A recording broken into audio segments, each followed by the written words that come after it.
Olá, eu sou o professor Pedro Ourique e hoje eu vou tratar sobre funções trigonométricas inversas. Não lembras o que é uma função inversa? Nesse card que eu deixo aqui, eu explico direitinho o que é uma função inversa. Mas espera aí, professor. Nesse mesmo vídeo que o senhor acabou de citar, o senhor fala que para uma função ser inversa, ela precisa ser bijetiva e, portanto, passar no teste da reta horizontal. E quando fizemos o gráfico de uma função trigonométrica, isso acontece tanto aqui na função seno como na função cosseno, que nós estamos vendo esse gráfico aqui, nenhum deles passa no teste da reta horizontal, visto que são funções periódicas, né? Então, vejamos aqui, ó, tem vários valores de y que são representantes de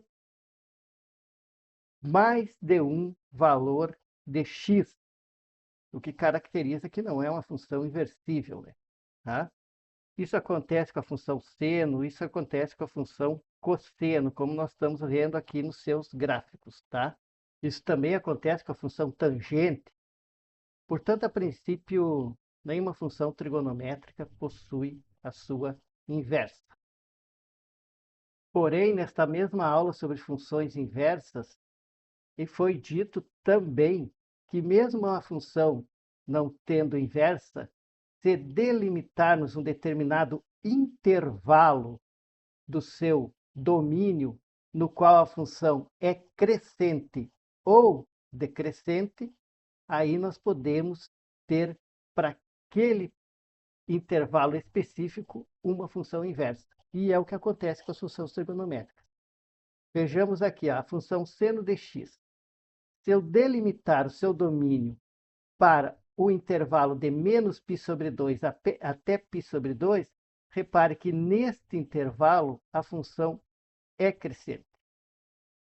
Já a função cosseno de x, se eu delimitar o seu domínio para 0 até π, neste intervalo a função é decrescente. Já no caso da função tangente de x, se eu delimitar seu domínio de menos π sobre 2 até π sobre 2, também temos um intervalo no qual a função é crescente. Portanto, as funções trigonométricas possuem inversas desde que delimitamos o seu domínio. Bom, sabendo das condições para a existência da função trigonométrica inversa, podemos partir para a sua definição. A função arcosseno associa a cada x pertencente ao intervalo menos 1 até 1 fechado a um y pertencente ao intervalo menos π sobre 2 até π sobre 2 fechado, tal que y é um arco cujo seno é x. Indica-se por y igual a arcosseno de x. Assim, temos que y é igual a arcosseno de x, se e somente se y é igual a x. E o y pertence ao intervalo menos π sobre 2 até π sobre 2 fechado em ambas as extremidades. Tá? Então, essa aqui é a notação que você usa para indicar a função y igual a arcosseno de x.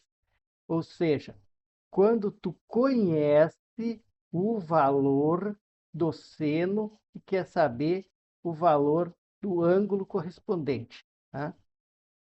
Então, no entanto, na tua calculadora, nos aplicativos que tu encontra, tu vais encontrar geralmente esta notação aqui, ó, seno na menos 1. Tá? Não vai existir. Raras são as calculadoras onde vai existir essa notação. Geralmente tu vai encontrar a notação seno na menos 1, tá? Que indica a função arcosseno de x. Aqui nós temos o gráfico plotado no mesmo plano cartesiano, no gráfico da função arcosseno de x e a função seno de x, né? Também eu coloquei aqui a reta y igual a x, né? Mostrando que essas duas funções são simétricas em relação a esta reta. Análoga à definição do arcosseno, temos o arco cosseno. a função arco-cosseno associa a cada x pertencente ao intervalo -1 até 1 fechado a um y pertencente ao intervalo 0 até π fechado, tal que y é um arco cujo cosseno é x. Indica-se por arco-cosseno de x. Então, nós temos que y é igual a arco-cosseno de x, C somente C, cosseno de y é igual a x, sendo que o y vai pertencer ao intervalo 0 até π fechado dos dois lados. Então, eu tenho aqui, ó, como dito, né, vale o mesmo, né, a notação que tu vais encontrar nas tuas calculadoras, aplicativos, geralmente é cosseno na -1 de x. Aí tu vai estar lá, tu conhece o valor do cosseno e quer saber o valor do ângulo correspondente a este valor do cosseno. Temos aqui o gráfico da função arco-cosseno de x e da função seno de x, plotado no mesmo plano cartesiano, né? E a reta y igual a x, né? Mostrando a simetria dessas duas funções em relação a esta reta. Por fim, nós temos a definição da função arco-tangente, que associa a cada x pertencente aos reais um y pertencente ao intervalo aberto à direita e à esquerda, menos π sobre 2 até π sobre 2, tal que y é um arco cuja tangente é x. Indica-se por arco tangente de x.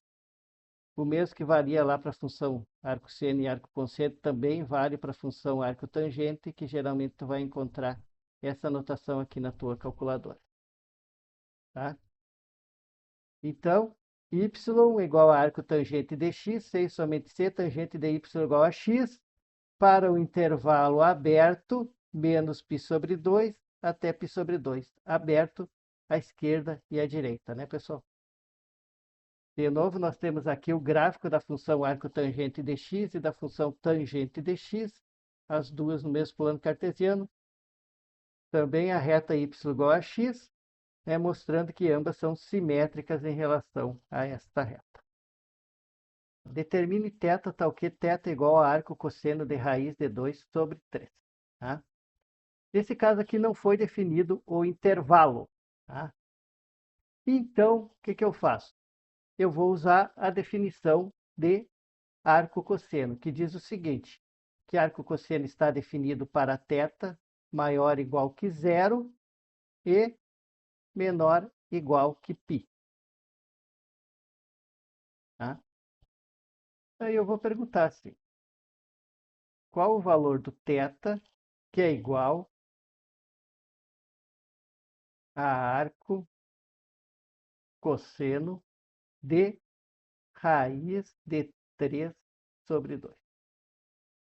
Ou seja, qual o valor do ângulo quando o valor do cosseno é raiz de 3 sobre 2. Então, o que vai acontecer quando o cosseno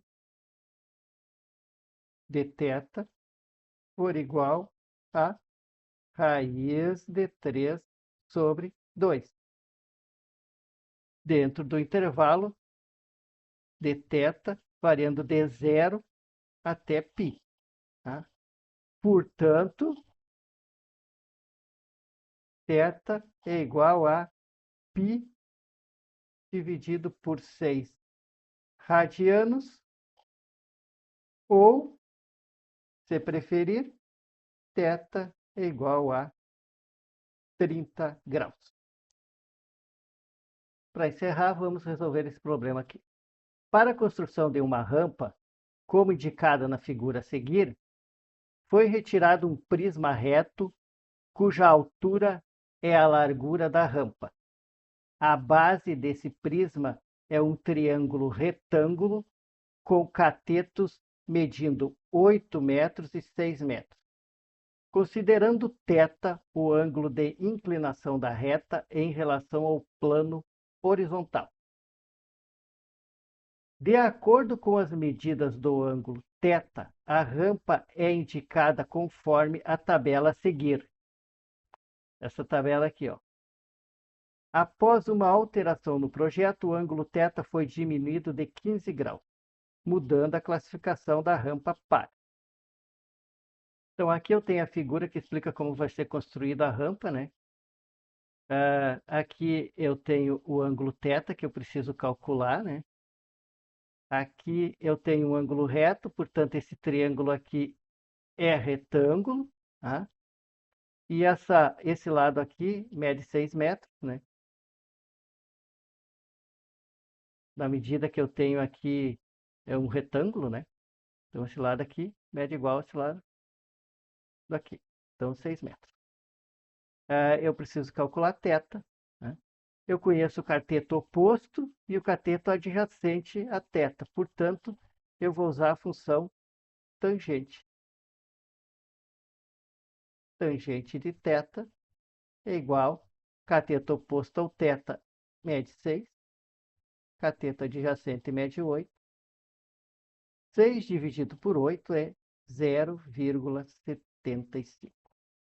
Aí tu pega a tua calculadora e calcula arco tangente de 0,75. Isso aqui, né, se tu aproximar para a primeira casa decimal, vai dar aproximadamente 36,9. Que está ótimo, né? Porque pede o problema, né? O que o problema diz? Que deste ângulo aqui foi diminuído 15 graus.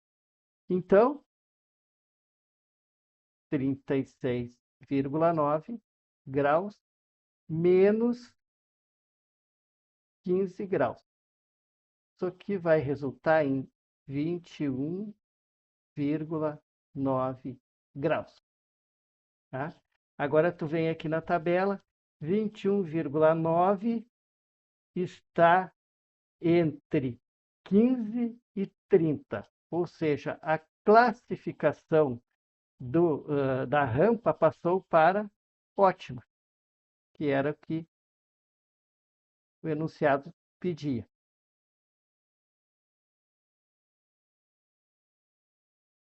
Então era isso que eu tinha para hoje, pessoal. Se gostou do vídeo, curta, compartilhe. Bons estudos. Um abração!